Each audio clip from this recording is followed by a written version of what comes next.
molt de temps, un nen va rebre per Nadal un llibre on figurava una foto d'Enees, amb el seu pare Anquises fugint de Troia en flames. Des d'aquell mateix moment, el seu destí quedaria marcat per aquesta imatge, que en un viatge a Pompeia tornaria a recordar.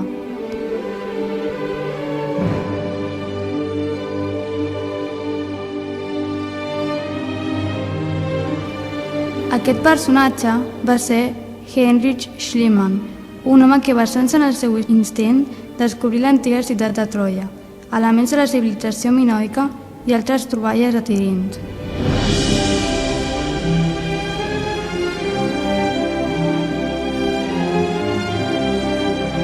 Tot i fer aquest gran descobriment, va ser molt criticat per grans arqueòlegs de l'època, perquè va fer malbé algunes troballes.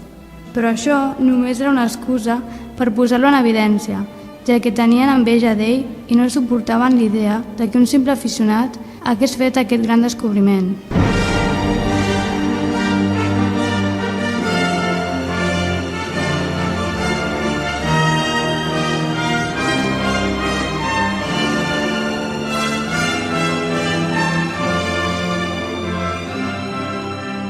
Però si no fos gràcies a ell, què seria de la història de la guerra de Troia i la civilització minoica?